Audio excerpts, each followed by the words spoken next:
with us is President of the Jamaica Football Federation. Mr. Ricketts, a big move, one that is necessary in the meet and greet with the Reggae Girlz this afternoon. How crucial was it? We thought that it was important that at least we build a relationship with these young senior players. So we did make an arrangement that we would have lunch together and then have some exchanges. I mean, the mood of the girls is excellent. They seem very loyal and committed to the process of working with the JFF and of course representing the country. I mean, most of them seem to be very young, but they are very excited and really looking forward to getting on the field and of course representing their country. Looking at it also too, the meet and greet was necessary in that they lost 2-1, but a brave performance, and it comes ahead of the matchup against Guatemala on Sunday as well.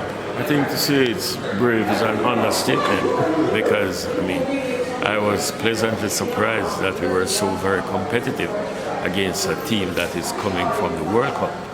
I mean, a number of these girls have been part of our development program because only 3 of a group of maybe 20 would have made their debut for the national team. So they would have played at varying levels. And I mean, that in itself says something for the development program that we would have had. I want to use this opportunity to congratulate every single member of the team and of course those of the coaching staff. And they too would have done an excellent job. So congratulations all around, and we're looking forward to a good game against Guatemala on Sunday. Within the next 24 to 48 hours, I know you still have the girls to meet with the Minister of Sports, who sent out an invitation. Right, the minister has in fact gave an indication that she wants to meet the girls. So the GenSec will make that arrangement and certainly will have the minister over. We are at the Courtyard Marriott, so I mean, the sponsors want to come and say hi. As long as it's convenient, then we do welcome those sponsors. 2 more other questions before we run. In this matchup against Guatemala, we understand it's only the grandstand that will be open.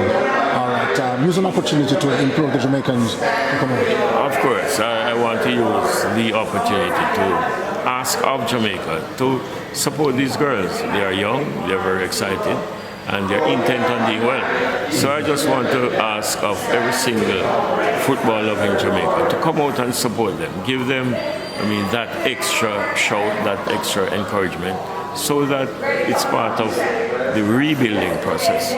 So again, I implore you all to just come out and let us have some fun and enjoy the girls. Last question, the rebuilding phase with these youngsters representing Jamaica recently, and of course another Reggae Girlz team just coming back from Chile.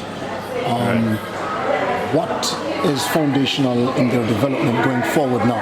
Or after this campaign, would we never see them again? I tell you, interestingly, we have contracted a coach that officially starts on November 1. He will be responsible for grassroots and talent identification program.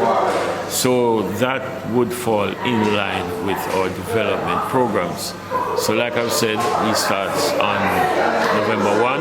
He has a 2-year contract. He will be going around the country, of course supervising our grassroots program and then identifying these talented players, get them in an elite group, and then of course we have the technical center where we will work with them from there. And David Gilbert will be part of that backroom staff, can you say?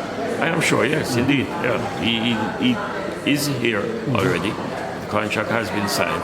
He starts on November 1. But give away the name, local staff will work with him. Can't give away the name, does it? I can, but it slips me right now. But I can check my phone and give you the information. I mean, Dan Dick, I think. Yeah. But that's in place, and it starts officially on November 1. Thanks again.